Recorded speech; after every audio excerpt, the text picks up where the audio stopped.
Begin the proceedings now that the Queen from the Western Prairie has arrived. And she's first up on the... I'd like to call the meeting to order. Actually, I was going to make this the official 1,930th meeting of this committee that I've chaired. But it's not official business, so I will defer that till the opening, the grand opening, really on 2 weeks from Wednesday. So, we're not going to go to the bottom of a roll call, I don't believe. And we don't have any minutes to approve that I know of, so we'll skip that one. The first bill that we're going to be considering today, and you all know that this is nothing official, we're just going to holler and scream at each other about all the particulars of each bill, and then move on to voting on the 25th. Whenever our first meeting is. 26, okay. And Representative Sawatzky of Wilmer fame is first up with House File 1949. Welcome to the committee. Now that they found you wherever you were. Thank you, Mr. Chair. I was in my office. We were talking to some EMTs and having to get a little business done with their certifications. So thank you for waiting, and I apologize for being tardy. It's not what a good school teacher does. House File 1949 is an issue that was brought to me at the county fair this past summer, and having a concern with using cellular phones in work zones. And as the motorist, as you and I would be going through a work zone, not for the work site construction people doing their daily duties. This would create a safer construction zone as well as a safer atmosphere for the driver. When motorists see construction signs or orange barrels, they need to slow down, put their phone down, and keep their eyes on the road. And according to a new highway work zone study conducted by the Associated General Contractor of America, 68% of the nation's highway and contractors had motor vehicle crashes in their construction work zones during this past year. 28% of the contractors report that their workers were injured during work zone crashes, and 18% had at least one worker killed. And the association officials said that 75% of the contractors nationwide feel that tougher laws, fines, and legal penalties for moving violations in work zones would reduce injuries and fatalities. And I understand that this is part of something that you have brought forward as well, but thank you for the consideration of allowing me. Actually, Representative Sawatzky, we have that in a more comprehensive bill, but you're the one that advanced the single bill, so I thought we'd hear yours, and I don't even know if they're exactly the same. But in any event, thank you. Do you have any? Are there any testifiers for or against the House File 1949? Yes, I do believe so.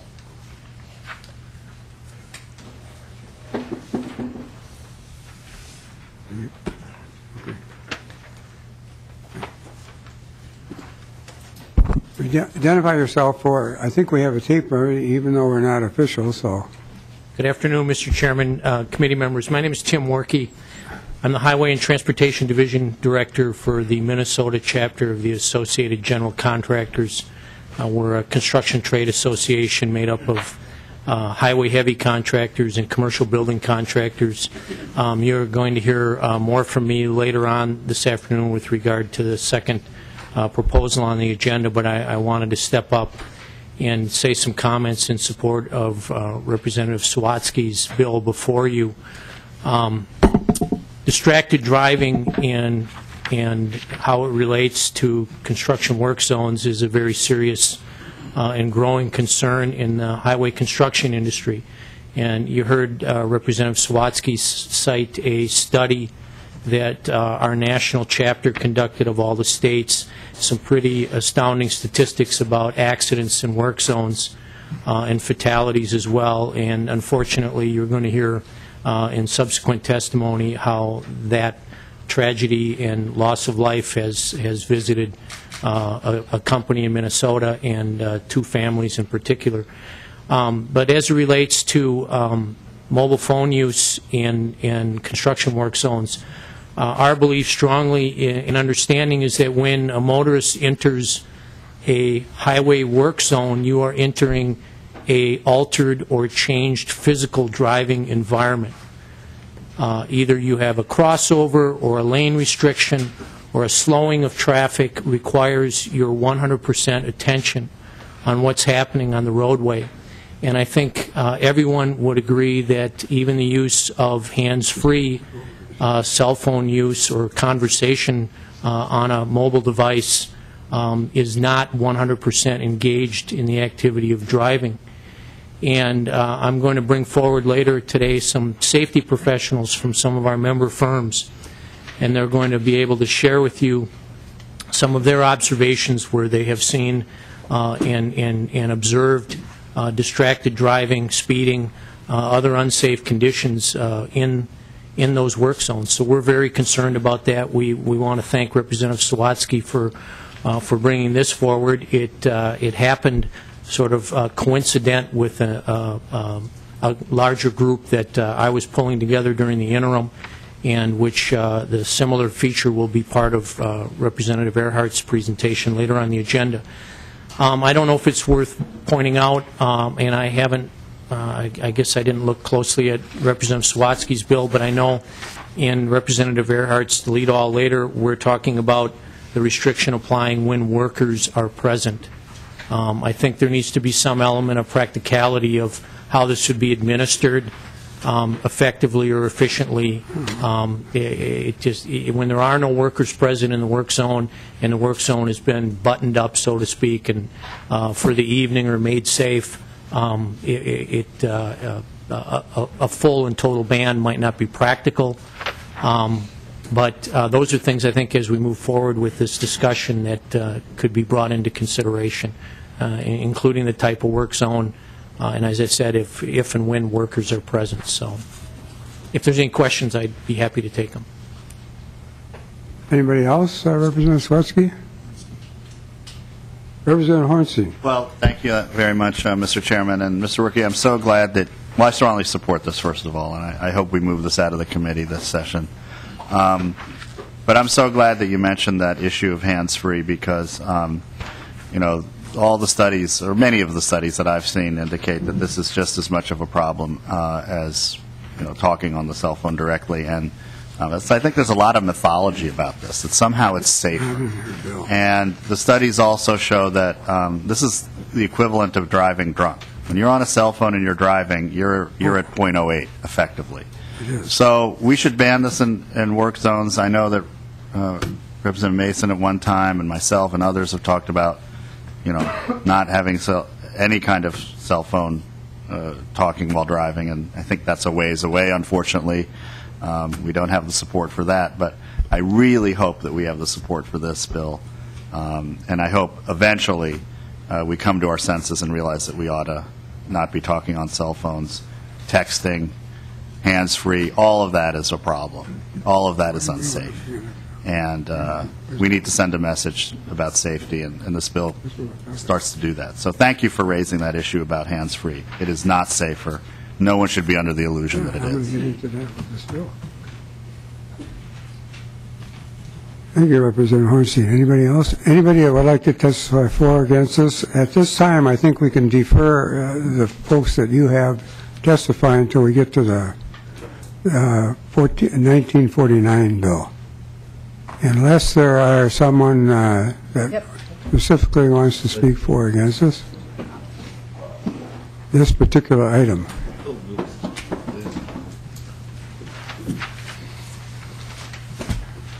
Thank you, Mr. Chair. My name is Edward Reynoso. I'm the political director for Teamsters Joint Council 32.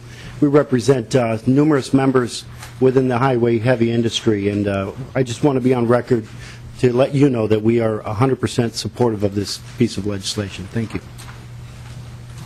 Thank you. Is that it? Well, we will, I don't know what we're going to do. We're not laying this over. We're going to start all over the next meeting we have that's official.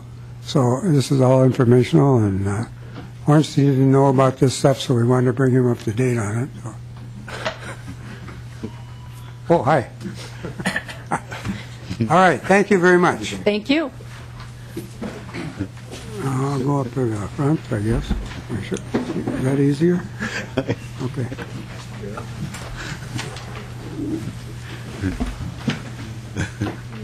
You should sit in a lot.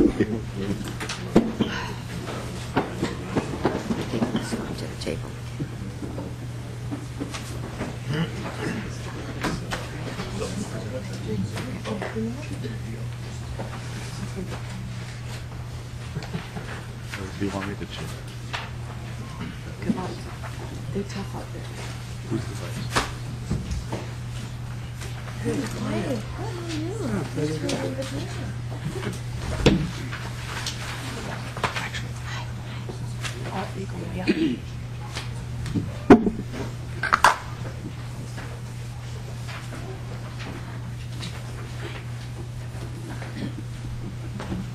Representative Erhardt, when you're ready to present the bill. Thank you. This is on House File 1949. There's been a delete-all since the bill was introduced, and that delete-all is some number here that I have. Can I interrupt 1 minute? The House file, I'm sorry, is 1796. Oh, excuse me, I was looking at Representative Sawatzky's bill. House File 1796 is the correct. I was looking for the delete-all as well, which must be here somewhere. H1796DE1 is the delete-all, so you have that in your packet somewhere.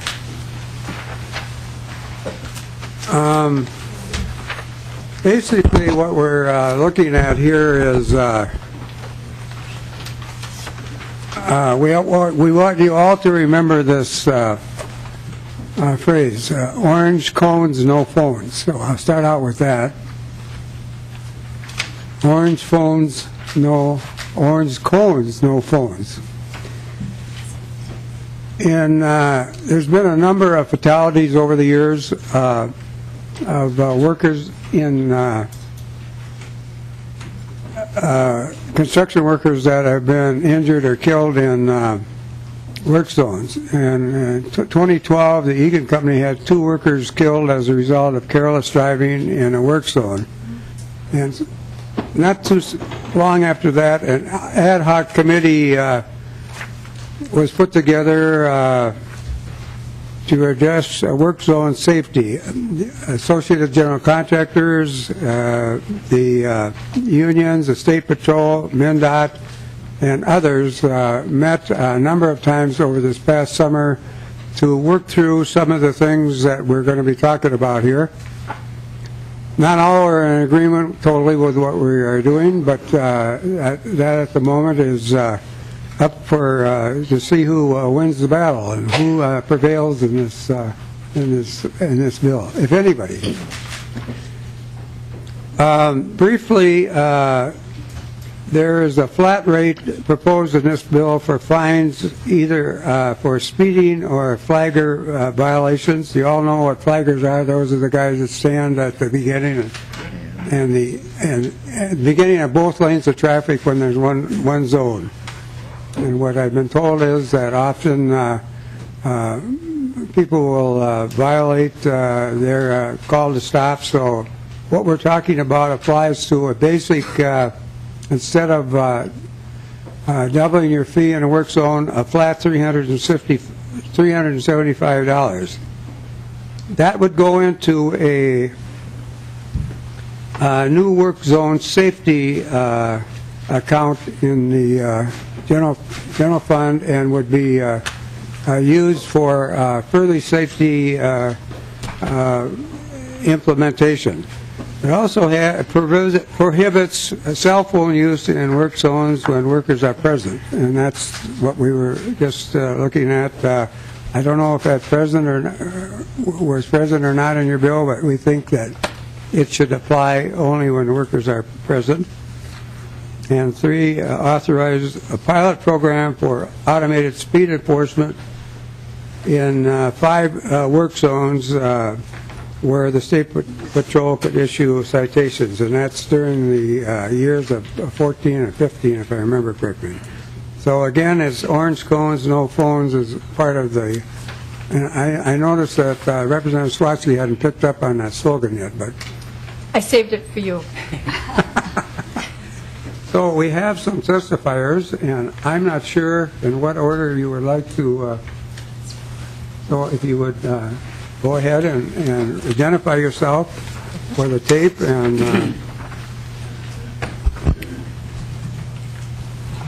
Good afternoon. My name is Jody Rakuski. I am the widow of the late Ron Rakuski, who was hit and killed by a distracted driver on I-35W in Burnsville on October 13, 2011, while working on a MnDOT project. My husband Ron was a very good-hearted and loving husband who sacrificed commuting long hours from our home in St. Joseph in order to be a good provider for our family, which includes our 2 sons, ages 8 and 10. He was a dedicated Egan employee and was proud of his technical electrician skills as an outdoor Egan foreman. Ron loved people, loved his family and coworkers, and was always the first one to volunteer his time and skills to help others without expecting anything in return. He was truly a remarkable husband, father, and worker who had a strong determination to create a better life for his family and worked long and hard to do just that. As a husband and wife, Ron and I were a complete team and equal partners. We set goals for our family and our sons and sacrificed to make sure that they would have enough put away to ensure proper care for our boys, both of whom have autism spectrum disorder. The impact of losing my husband, my confidant and best friend, and the father of my 2 boys is something I cannot adequately describe. On Thursday, October 13, 2011, Ron left for work that morning with every intention of returning home that evening as usual. At 12:30 p.m. that afternoon, our lives were forever changed when I received a call asking me to make the long drive to Hennepin County Medical Center, where Ron had been rushed from Burnsville, and the trip from St. Joe took forever. I would never wish upon anyone else the trauma of not knowing what I would see when I got to HCMC and the thoughts that ran through my head during that drive. When I got there and walked into the waiting room, I saw my sister and Egan staff there and was told Ron had already died. I felt as if I was having an out-of-body experience, and that time stood still. My first lucid thought was wondering, how was I going to explain to my boys Daddy was not going to ever come back home again? My son's daddy has not been there to celebrate birthdays, first communions, Father's Day, holidays, or any other of the countless milestones that have passed during the last 2.5 years. The boys still do not understand that we as a family must continue business of living even when there is no dad coming home each day. The passage of time on a calendar has done nothing to fill the emptiness in our hearts and the endless loneliness. Our hearts ache forever for Ron, no matter how life changes or moves on. As a widow with young children with autism, my days can be very stressful. Kids are work regardless, but with children with autism, they need to attend a variety of different therapies, IEP meetings, psychologist appointments, and paperwork as it's a lifelong disorder. Their ability to adapt to change can be very difficult, and language and social skills are delayed, if any, which makes it a very constant struggle. With that being said, I do my best to express how much I love them, and we will get through this somehow. It breaks my heart in two when I see my boys walking around wearing their daddy's Egan shirts so they can be close to him. I work full-time, and I try to make good choices when it comes to my boys, but decisions that were once shared are now left up to only me. There's nothing that I wouldn't do for my boys. They are truly my life and my gift from Ron. This bill is extremely important to our family. Distracted driving is so common these days, and it seems to happen all around us. Anyone who has lost a loved one through a tragedy such as ours knows that a split-second quick glance, looking away while driving or grabbing a cell phone to dial a call, or even looking in the rearview mirror can be disastrous, long-term effects. I believe unless one is affected personally, no one truly understands how such an insignificant action can change not only the life of one individual, but the rest of the family and friends that are left behind. We need to make sure that people slow down, stop driving with distractions, respect workers doing their jobs on the road, and that this law is enforced, and that drivers are penalized when they do not follow the law. There needs to be consequences for actions in order to protect the public good. Thank you for your time to share my story. Thank you for sharing with us. Thank you. Do you want to take the next testifier as well before we take questions? Okay. Good afternoon. My name is Deb Carlson. I am the widow of Craig Carlson, who also died on 35W in Burnsville on October 13, 2011. Craig worked for the Egan Company as a project manager in the outdoor electrical division. He had been there for many years, and his job was to primarily bid on major outdoor transportation projects and directs Egan staff in the field on installations and troubleshooting. On the day Craig died, he wasn't planning on being out in the field. He was at his desk when Ron Rikuski, the field supervisor on the 35W project, called and said he had an issue with some cable.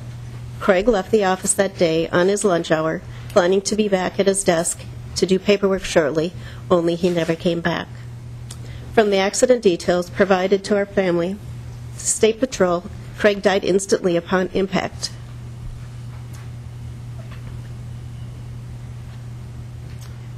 With a car that was traveling 70 miles per hour. Unlike Ron Rikuski, my husband's coworker, who was critically injured in the field and later passed away at the hospital, Craig probably didn't know what hit him on that day, because he had no time for a warning and no time to get out of the way. But he had often talked about what it was like to work on the side of a busy road prior to the accident. One of the things he told our two kids and me frequently was that the only warning he and others in the field would sometimes get would be the screeching of brakes. He said that when he heard that noise, he would just try and jump elsewhere, not knowing for sure where he needed to go, but knowing that he had to move no matter what. I am pretty certain that any worker on the road or a State Patrol member would likely say the same thing when describing what it must be like To be trying to focus on doing your job, yet having to listen carefully for any kind of warning sign that you were in danger while doing your work. Craig left behind our 2 children, both teenagers, a devoted mother, brothers and a sister, co-workers who admired him and considered him a leader in his work, and me. It's been 2 years and almost exactly 4 months to the day that Craig didn't come back to work or home that night, and our lives have been forever changed. My kids are growing up without their father. I am managing and handling things that I never thought I would have to do, and learning how to live, adjust, and move forward without my life partner. It has been a difficult transition. My hope is that this committee will understand what is at stake for road workers each time they step out on the road or highway to fix a pothole, change a light bulb, pave a road, or untangle an electrical cable. There is no place to hide. There is not adequate protection to keep them safe, and there are drivers who are becoming increasingly immune to the sight of workers on the road because they are too distracted or preoccupied with other things, including talking on their cell phones. They don't slow down because they know they can go at least 9 miles over the posted speed limits, even in work zones, before getting a ticket. They plow through orange cones and barrels, and they don't believe there are any problems. This legislation is a beginning, but not an end, to what needs to be done for Minnesota road workers. We need to start by reducing speed limits every time a worker is on the road, not just here and there, as is the case today. And these speed limits should be lower than 55 miles per hour in order to give workers a chance to get out of the way a second or two earlier when they hear brakes squealing near them. We need to enforce speed limits in work zones and write tickets that hit the pocketbooks of those who break the law, so they stop doing what they do now when they pass the state patrol vehicle sitting in one spot near the beginning of a work zone that has no intention of writing them tickets. We need to let drivers know that if they speed in a work zone in Minnesota, they will pay a hefty fine, and it will be a misdemeanor, and put up signs on the road that remind them of that, so they see those signs each day. Finally, we need to understand that keeping road workers in Minnesota safe is just as important as keeping traffic moving. Right now, the focus is not where it should be, and that needs to change. Thank you. Thank you. Thank you both. That's not an easy task. You have to be. Good afternoon. My name is Larry Hansen, and I'm the safety director for Egan Companies, a Minnesota-based electrical mechanical contractor headquartered in Brooklyn Park, Minnesota. Egan is in full support of this bill to increase the level of safety for all Minnesota road workers. In October of 2011, we lost 2 employees, Craig Carlson and Ron Rakowski, as they were working on I-35W in Burnsville, Minnesota. Craig and Ron, along with a third worker, were diagnosing a cable issue off the eastbound shoulder of the roadway just north of County Road 42 at 12:30 p.m. in the afternoon, when an out-of-state driver lost control of his vehicle, crossed 3 lanes of traffic,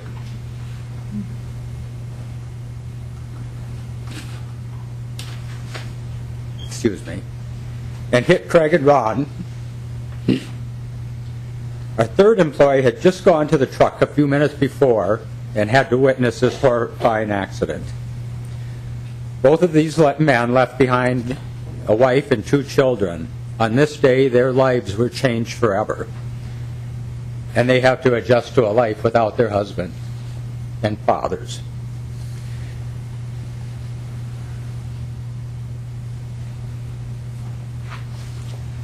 The young driver from Missouri was distracted and not paying attention to the road when he lost control of his vehicle that day. He was not issued a speeding ticket despite the fact that he was traveling at 70 miles per hour when he hit and killed our people.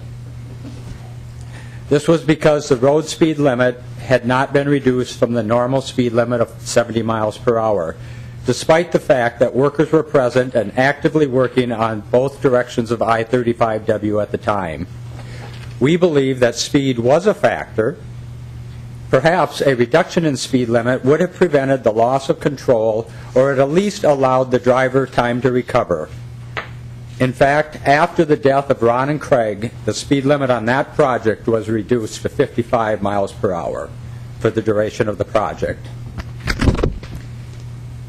As Egan's safety director, I'm responsible for ensuring the safety of our employees. Every year, we provide rigorous safety training and encourage all of our employees to be safe and vigilant while working on the job and using every safety tool available. Our employees are provided recurrent training and programs that meet or exceed the OSHA requirements, MnDOT, and other state agency requirements. Despite of these best efforts, Egan and other contractors can only prepare as best we can for what are difficult road conditions every day across Minnesota. Every work zone on every road is different, and it is particularly difficult to address these with all employees. Despite our best efforts, the double loss of Craig and Ron continue to haunt our entire company. We've set up 2 memorials for them at the entrance of our corporate headquarters as a reminder of that tragic day. In addition, many of our workers wear memorial hard hat decals and black hard hat bands to keep Craig and Ron in their memory. We have a pickup that nobody wants to drive because it's Ron's truck.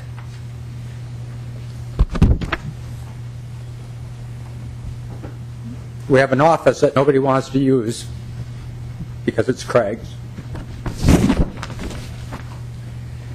In addition, there are other tangible impacts on Egan's business because of this horrific accident. First is the financial impact of the large deductible insurance policy. We've also experienced increased insurance costs along with the effects it has on our safety rating that is used to pre-qualify for bidding future work. These deaths have made a direct impact on our efforts to procure future work. All of that is secondary to the loss of our coworker and friends. Excuse me for getting emotional. It's like reliving that day for all of us. Egan Company supports this legislation and our industry partners' efforts to increase safety for road workers across Minnesota. We are especially concerned that the existing statute in place addressing speed limits in work zones does not require a review of road speed limits in real time prior to making decisions on whether or not to reduce the speed limits. Furthermore, we believe it's critical to reduce existing work zone speed limits anytime a worker is present, and it is very apparent that drivers are not slowing down in designated work zones, and there is not enough enforcement currently of work zone speed limits and distracted driving. These are critical factors that we feel need to be addressed and monitored while any road worker is risking his or her life to improve roads in Minnesota, oftentimes only being separated by a traffic cone and the motoring public. Lowering a work zone speed limit is not that difficult. Increasing the fines for speeding in work zones is necessary and a good first step, but increased enforcement of work zone speed limits and distracted driving is critical to change the behavior of drivers on our roadway. We feel the bill is long overdue and needs to be implemented as soon as possible in order to protect our road workers working on Minnesota highways. Thank you for the opportunity to speak on behalf of road workers' safety, and I apologize for the emotion that goes into it. No apology necessary. I know this was difficult, and thank you very much for sharing with us today. Are there any questions? Any comments from the audience on this? Okay. Is there anything else? Okay. Then we could move on to the next panel that will be testifying. Again, thank you very much for coming here today.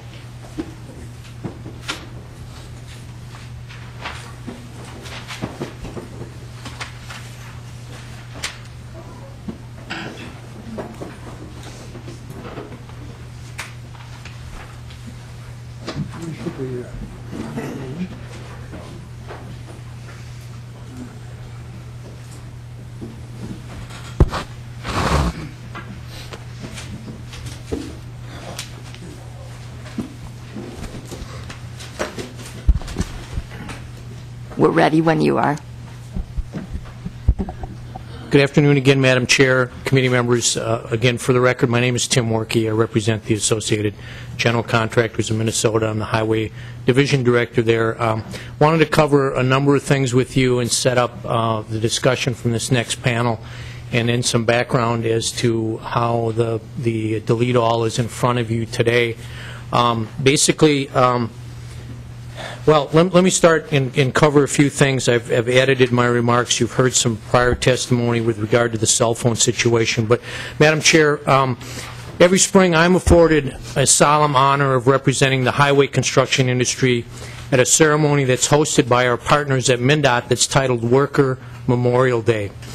The ceremony marks the passing of so many men and women, contractor personnel and MnDOT personnel, who have died while performing their jobs in the construction, repair, and maintenance of the state's roadways. It's a humbling and somber experience to stand before empty rows of chairs that are marked with hard hats and orange vests and realize that these spaces represent men and women who are forever lost to their families as husbands and wives, fathers, mothers, etc. The individuals who lost their lives on roadways that you and I travel every day are these folks. For most of us, the ribbon of road is simply a convenient thoroughfare of mobility and freedom to travel between points A to point B. For the men and women of the construction industry, however, that same ribbon of pavement is their everyday workplace. It's their office, if you will.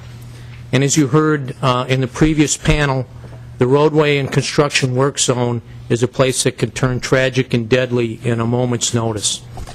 And that's the reason why we are here before you today to advocate for this bill. If I could address a few things in the packet. You heard previous testimony with regard to the cell phone ban.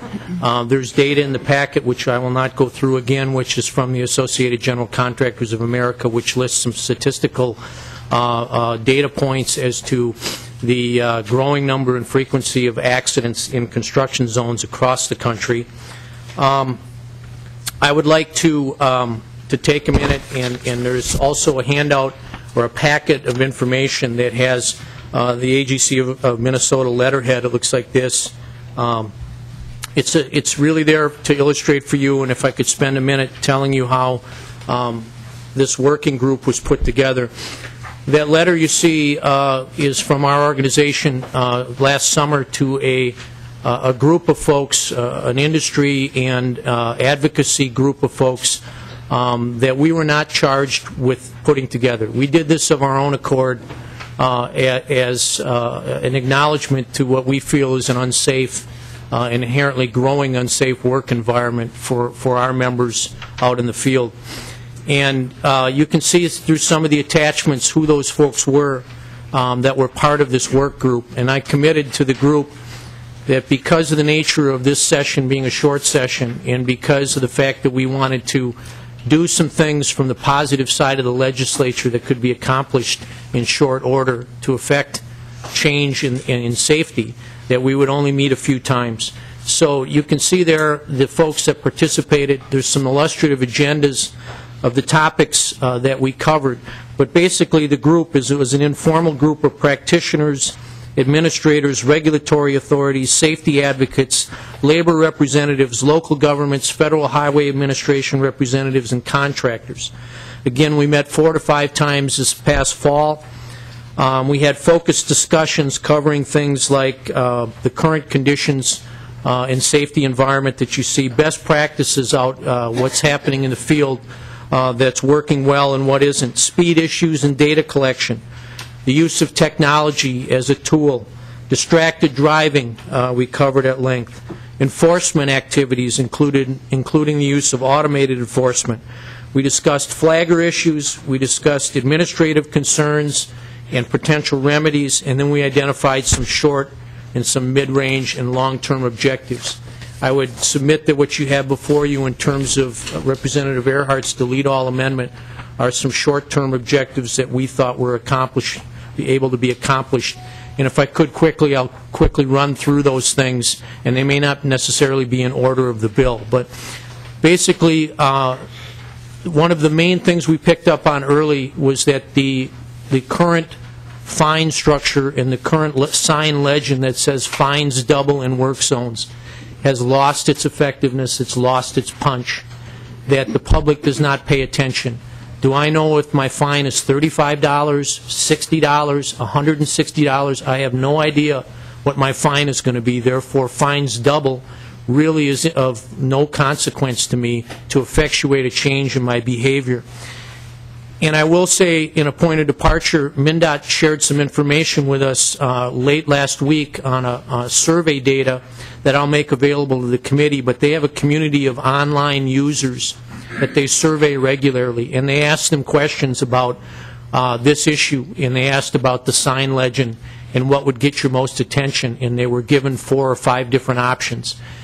And the option that's before you in this bill ended up being the most commonly referenced or the highest scoring option that would effectuate a change behavior.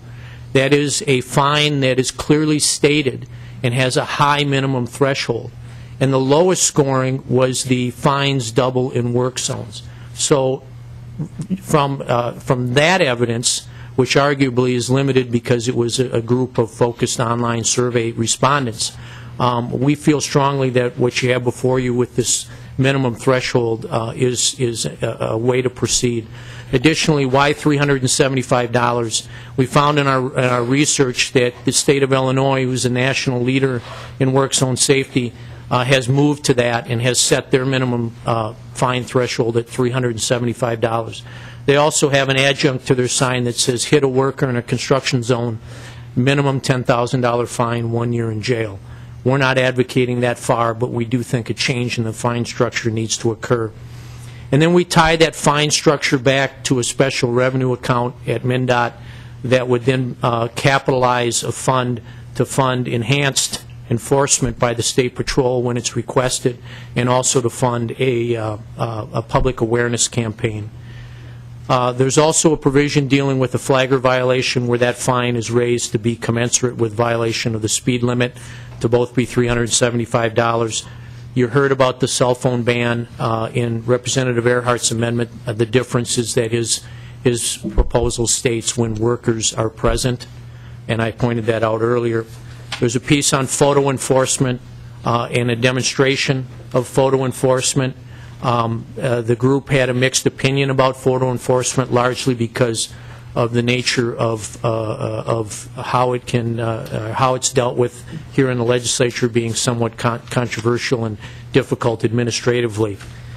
But lastly, there's a reporting requirement in the bill that would require the department to report back on those fines, how the money, the appropriated money, was used, a record of violations, where those violations occurred, and some recommendations going forward on how to improve work zone safety and some things that they would recommend to you in an annual report. Madam Chair, that's basically my remarks. I wanted to bring forward for you, for some brief remarks, a panel of folks that will introduce themselves. These folks, starting with our current AGC of Minnesota Board Chairman, Chris Dunnick, are going to share with you their observations and what they see in work zones in some personal situations that they have witnessed in the recent past. And with that, I will step away and let our panel resume the testimony. Thank you. Okay, thank you. Representative Runbeck, did you want a question right now? Thank you, Madam Chair. I would. Mr. Representative Erhardt, if we could step back just 1 minute to cover a couple of questions. You know, the fact that there was no fine in this accident, this tragic accident, is just shocking, absolutely shocking. And I guess I'm wondering, did the normal, say, criminal vehicular charges and conviction then occur with this incident? Was that what took place?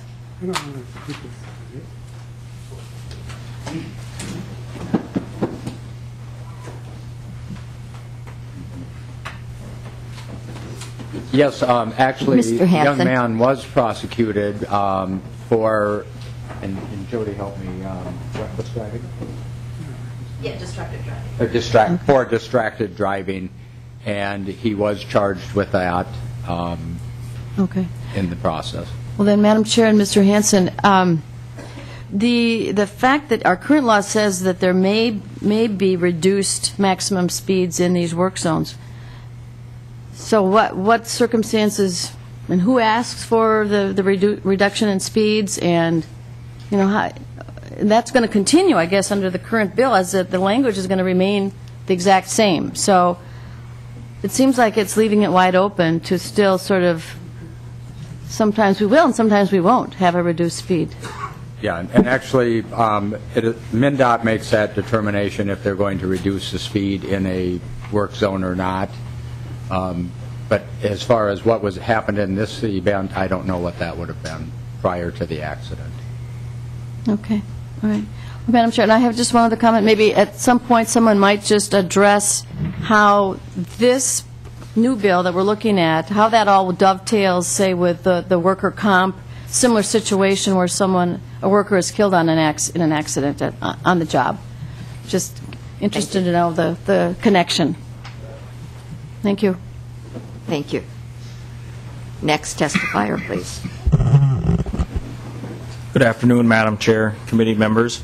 My name is Chris Dunnick, and I am a third-generation owner of a family business out in western Minnesota named Dunnick Incorporated. Happen to be in Representative Sawatzky's district, and so I appreciate the legislation that's being brought forward. It's a very important issue to us. And as I said, I'm a vice president of Dunnick Incorporated, responsible for a number of things. I also serve on the executive safety committee within our company, and I also serve on a board on a peer group that focuses primarily on risk and safety issues. And so I believe that my interest in work zone safety started when I was very young. As I said, as being a third generation family member, I remember quite clearly the time my father came home and said that we had lost an employee in a work zone. And it was a flag person it was a young gal who worked for us for a number of years through high school, and she was tragically killed. I believe I was about 10 years old. I don't remember exactly how old, but it had a very profound impact on me because it made me realize just the risk and danger that these employees were placing themselves in every single day.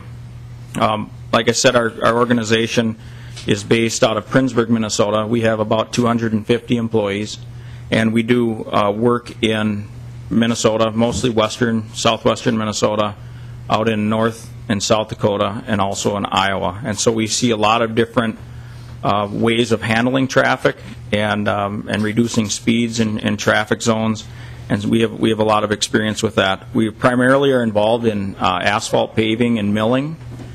We also do some bridge construction, underground utility work, and things of that nature. We have a motto at Dunnick Incorporated, and it's called "Safety Brings You Home." And this has been a model that has been adopted for a few years because we think that the most important thing about our company is we are responsible for these individuals to get them home every night to their families. It is very important that when a worker comes and works for the whole day, spends his time, earns his money, we want him to go home in as good a condition or better than when he came. And it is the highest point of focus in our organization. Safety is number one for us.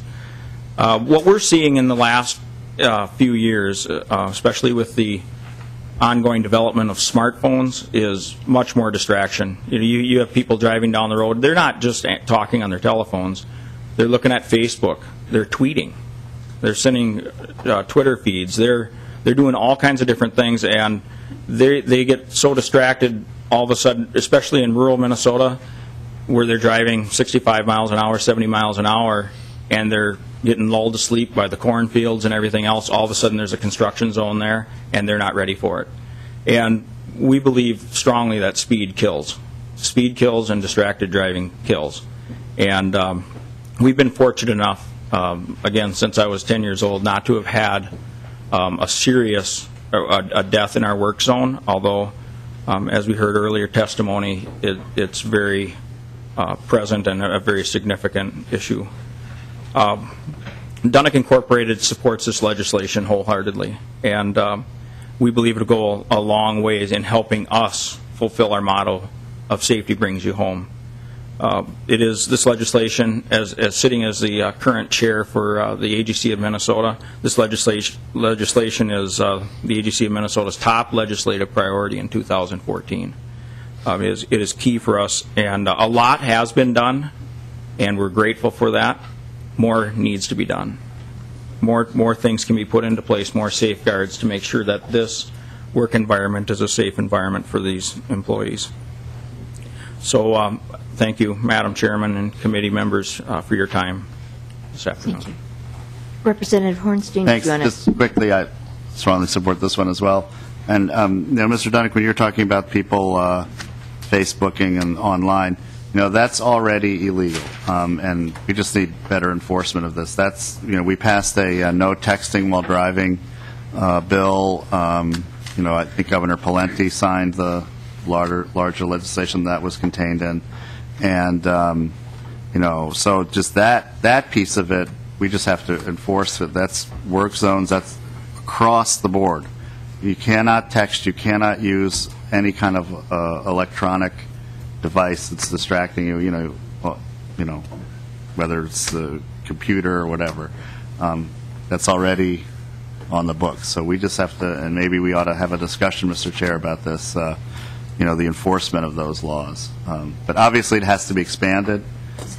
Shouldn't be talking on the cell phone in a work zone or anywhere else. But but I just wanted to let you know and let the committee know that we did pass bipartisanly a ban on texting while driving. We were the third state, and now I think a lot of the states have it. I don't know what the number's up to now. Madam Chair, how about tweeting and cell phones? Because we have more stuff clamps on. I think tweeting's incorporated, Mr. Chair, already on the books. So. Thank you. I know you tweet a lot. Representative Runbeck. Thank you, Madam Chair. I'd like to pursue again this issue of when a work zone has reduced speeds and when it doesn't. So, Mr. Prinsberg, Mr. Dunnick, if you've got a project on Highway 55, when do you decide to get permission from MnDOT to lower the speed? In almost every single case, the speed zones within the safety or within the work construction zone is dictated by the plans and specifications. So if the highway is a 65-mile-an-hour speed limit, there will be a tab within the plans and the proposal that basically say the detour signing, not detour signing, but the work zone signing is reduced to X miles per hour. It's also called the MUTCD, which is a Manual of Uniform Traffic Control. It's a book that's published by MnDOT every single year, and that's what the contractor adheres to. Madam Chair and Mr. Dunnick, what instances then would the work plan say that no reduced speeds are necessary?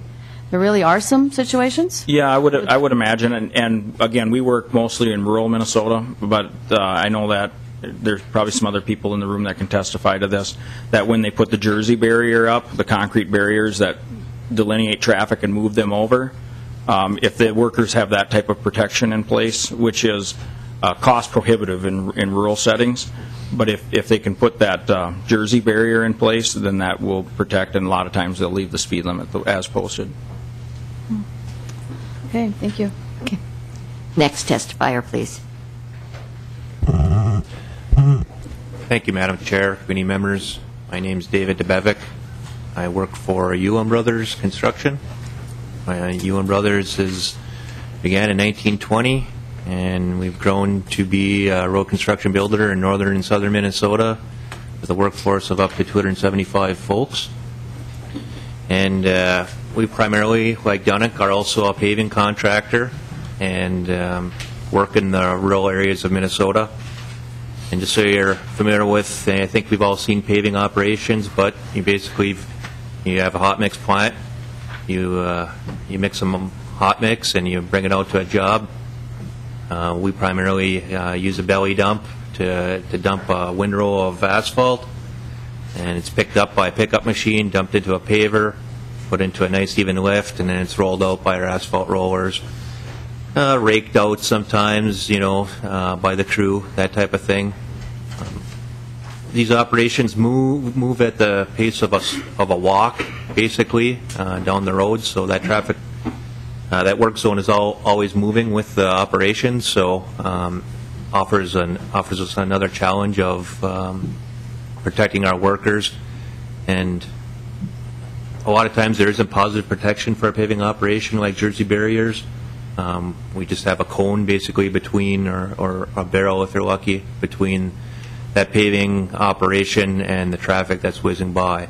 So I could tell you, for being safety director for a construction company for 12 years and facilitating safety committee meetings for 12 years, that our number one issue that our workers bring to us as far as a hazard on a job site is traffic, and the speed of the traffic and distracted drivers, and what can we do as a company, as a committee, as an industry, as a state to help protect our workers. And we need more tools in the toolbox to do that. And that's what we're here today to ask of you. This past season, I got a phone call from one of our superintendents, and admittedly, they rarely call me to tell me how good things are going, but this call was especially upsetting because he was calling to let me know that one of our flaggers had been hit by a car. And luckily, he wasn't seriously injured or worse. And, good hockey player from northern Minnesota. He just had some bruising and was able to be evaluated and go home. So we feel very fortunate, but this, among other incidents that we've had over the years, where flaggers have had to jump out of the way of traffic, and we've had, drivers that are texting that just do not stop at the flagger because they're distracted by their cell phones. And ultimately on the job sites, the safety, unfortunately, is controlled by the individual drivers, and they're either distracted or otherwise occupied or impaired.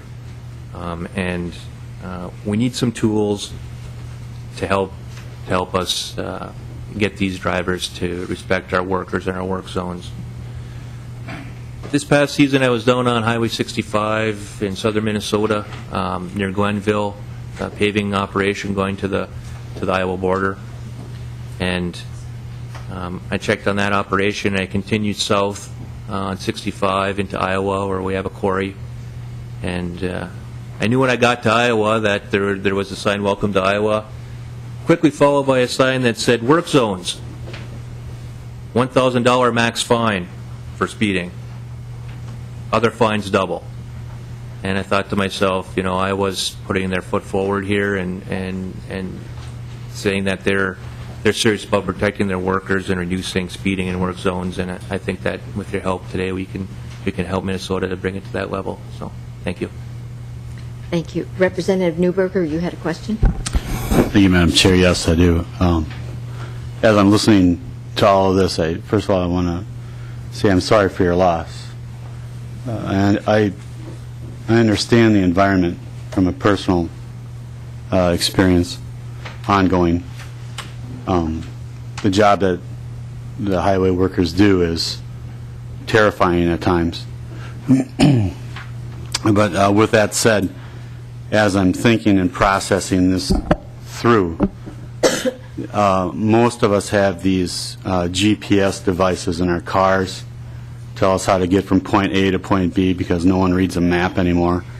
Some folks have them built in right into their cars, some of us do. Oftentimes people use them on their smartphones, so they have their smartphone dialed up telling them where to go.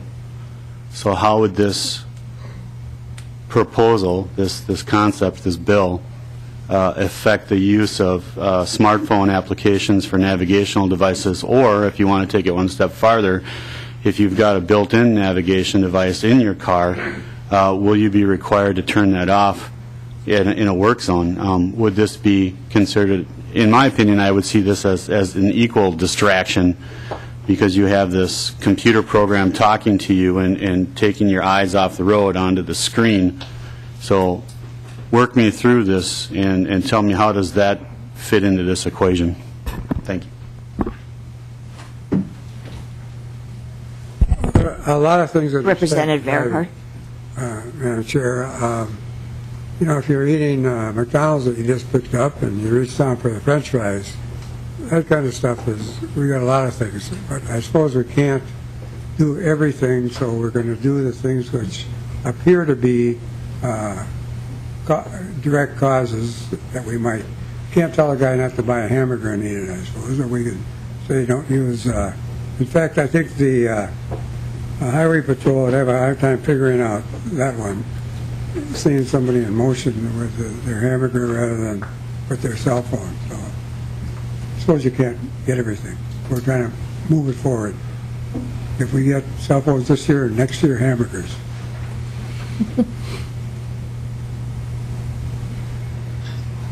I suppose that'll do. Okay, thank you. There's one more testifier. Hi, Madam Chairman and committee members. My name is Todd Callahan. I'm with PCI Roads. We are a concrete provider, contractor. We do paving, bridge repair, CPR, which is concrete pavement rehabilitation, jersey barriers, a wide variety. We are located in St. Michael, Minnesota. We employ approximately 500 people. We've been in business since the early 70s. I myself have been there 27 plus years. You could say that I pretty much grew up on the roads. Started as right out of high school. Seen numerous accounts of close calls, which they don't necessarily get recorded, tracked. You just kind of brush them off and say, wow, what can I learn from that situation? Over the years, of course, the speed limits have been raised. Drivers are more comfortable driving in work zones. There are a lot more of them now than there was 25 years ago. I think people get comfortable, complacent with it. And the next thing you know is that just the speeds start going up and up and up. The distracted driving is definitely a problem. I do believe with the enhanced fine, it gets people's attention back to paying attention to their speed. I myself would definitely take a distracted driver at 30 miles an hour rather than at 80. And like I said, over the countless years of being on the road, there's been multiple incidents. Last year alone, I think we can record 4 or 5 of them. One of our subcontractors was struck by a car. We don't know if it was inattentive driving or what. He suddenly swerved into our work zone, hit a couple pieces of equipment, veered off of them, struck the employee, and then fled the scene. And apparently they still have not tracked him down to this day. So I think that any tool that construction workers, the state, any tool that we can help is a positive thing on everybody. The traveling public, the workers that are out there. It is a very, very dangerous environment when you're working on the edge of the road within inches of cars going 60 miles an hour. It becomes quite frightening at times. And now these days and age, everything is so fast-tracked, schedules are so tight, it seems like everything is about the traveling public. We need to concentrate on the workers, I do believe. And by raising the fine here, I think that gets everybody's focus back on their speed, which definitely would help, I think. Thank you. questions at this point? Representative Runbeck. Thank you, Madam Chair. I guess I look at the bill and wonder why why don't we have the fine at 500 or 1,000? Why don't we say that in a work zone we must reduce the speed, and why don't we say that the reduced speed is 25 miles less than the predominant speed? To me, we're addressing the wrong issue. We're looking for a scapegoat, and the real things that work, we're not doing. I don't get it. Am I off here, or is there an explanation? Well, Madam Chair, there is Representative some Erhardt. opposing ideas to reducing speed from MnDOT. And I'm sure that at one time or another, if you propose something such as you did, you'd hear from them. I think that they have reasons that they do not care to reduce speed too much, mobility being one of them, and reducing speed too much also is a hazard, because you come up to the reduced speed and we've got people that are very slow, and so you got people going too fast from 70 to 30, for instance, would cause a mess, or whatever their parameters are. So there are a number of reasons that we haven't gone beyond, and I don't have those in my head, and I think Council's gone home, so, they're up here. You could probably explain what the possible speed reductions are under current law, if you wanted to. If you wanted to hear that.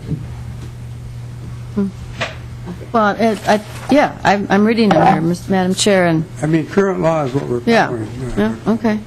Okay. Mr. Burst? Would you like to hear those?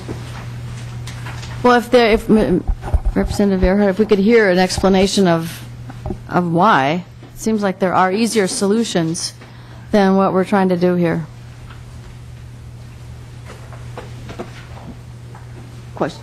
Okay, do we want Mr. Workey before Mr. Burst? Okay, Mr. Workey, go ahead. Madam Chair, again, Tim Workey from the Associated General Contractors. Representative, I'm not going to speak at all for the department, other than to add some context to our group in the discussions. In the setting of speed limits was discussed at length and in great detail. It's a complex issue. It has many facets and oftentimes repercussions that can be more adverse than leaving speed limits set at the higher speed level. One of the reasons we did not delve into that is because of that complexity, because of our desire to want to get something of consequence accomplished this legislative session. This is not an issue from our group's perspective that's we're going to finish and go away. We're going to continue to work on these things. But the establishing of work zone speed limits, it has a lot of art into it and a lot of science. And I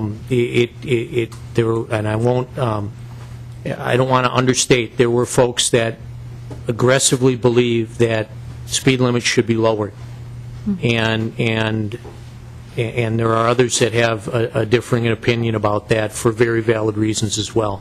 But the reason you see the fine structure addressed in this bill is the fact that we felt that that's something we all agreed on, was that the fine has lost, or that the legend on the sign in a work zone that says fines double has lost its attention, its ability to affect change behavior, and that we needed to go to something that was a much more directly stated and clearly stated high-level fine as a starting point. Thank you. Mr. Burst, do you want to add anything to that? Okay. He doesn't. Are there any other questions from the people currently at the table? Okay. Then we have one more person to testify on this bill. Mr. Neumeister.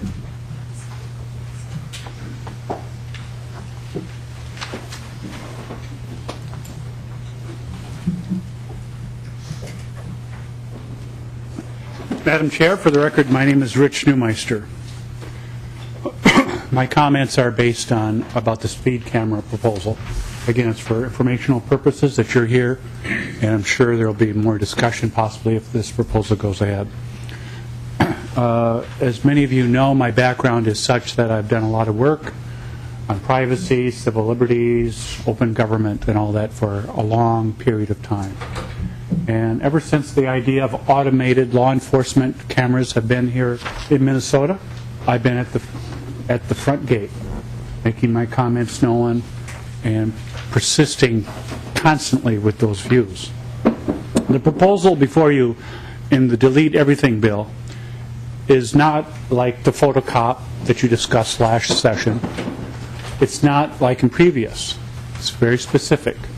But still, as I mentioned to a legislator going down the hallway, it's sort of like the camel's nose under the tent. And a lot of people, some people will say, well, Rich, slippery slope doesn't work with me. But when you've been here as long as I have, over the decades, when we talk about technology and privacy and the way technology moves, it is true. The slippery slope, the camel's nose under the tent begins to happen. So when there's discussion and there's the possibility of such things of this type of technology may come into play because safety is involved. And, you know, it's an important thing to discuss those things. And if you're going to go forward with it, I would like to make some suggestions that should be as part of the language. First of all, this is a demonstration project. And I've seen pilot projects language put into bills before. I want to make it very clear that it should be, and I suggest to you, sunset. All the language that's developed for the pilot project be sunset when it defines all those automated camera and all that. So whatever, how long, just make sure it's not part of any statute. It's a pilot project. Number two is that speed cameras is much different than red light cameras. Speed cameras, now a number of states have done some things. And some of those states are the state of Washington, which did a 2-year study like you did. Maryland, which is one of the big people doing these, you know, the big states doing it en masse. And Pennsylvania, and now Minnesota. And I'm sure there's others to where local jurisdictions, where the legislature has given the ability for local jurisdictions to do some things. Now let me just tell you, I don't think this should be done as a gotcha kind of thing. And it should not be done for revenue. If the basic thing is for public safety and for safety of the drivers and also the people that are doing the work things, these are some suggested things that some other states have done, particularly Maryland, who has done this, and they're doing it in real time past their experimental study. So if you're going to do this pilot study, let's take a look at what it would be like if you're going to adopt it. In Maryland, one of the things they do, the ticket doesn't go out unless it's done if you go 12 miles over the speed limit. Number two is what they do is they have various signs and things like that.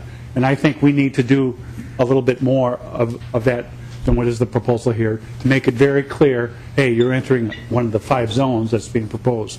3 weeks before the implementation of this safety thing or whatever, or automated enforcement, they do the PR thing.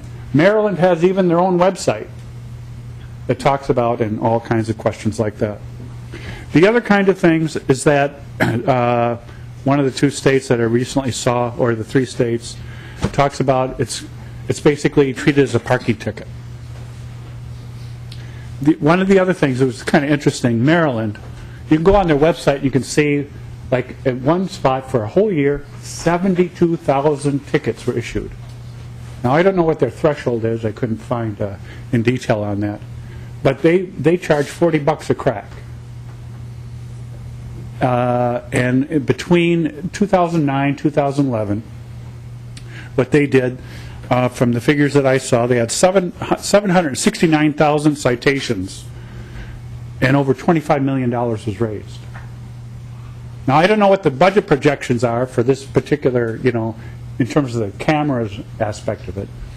But one of the things, all the issues that you heard about before, when it comes to photocop, also will deal with this experimental deal. So you show the face, are not. The whole issue of the data. As you may know, there was the pilot project on the revenue mileage where $7 million is spent of bond money. Well, how many bienniums ago they finally came up with it? What do you do with all the data? So, I'm just trying to make, some just general comments. These are important things to talk about, and particularly when technology speeds fast. You in the body of the House of Reps, you've dealt with license plate readers. One of the questions I ask, will these cameras, whoever gets the contract, it's very easy to put LPR scanning technology in a camera, so it could do a dual purpose. I mean, there's been discussion of it. I don't every day look for unless the issue starts to be discussed, but it's been talked about. We've already heard about facial recognition, where it's starting to be paired up with cameras and all that. So, Madam Chair and members of the committee, I oppose this philosophically, but if you're going to do it for a 2-year study, you just need some of the things that I suggest, which I think, if you want to do something, do it based on safety, not driven by a cash cow. Madam Chair, those are my comments. Thank you. Are there any questions? Seeing none. Are there any comments from the audience? Seeing none. What?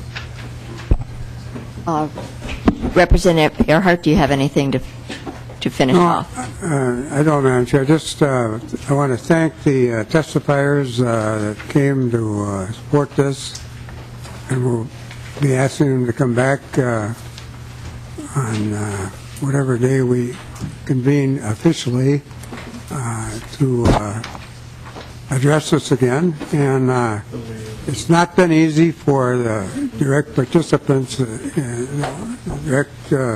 the folks that were directly affected by this, but they managed to break through, and I thank them for that. And just, again, I go back to orange cones, no phones, and that's all I have to say. Thank you. Thank you.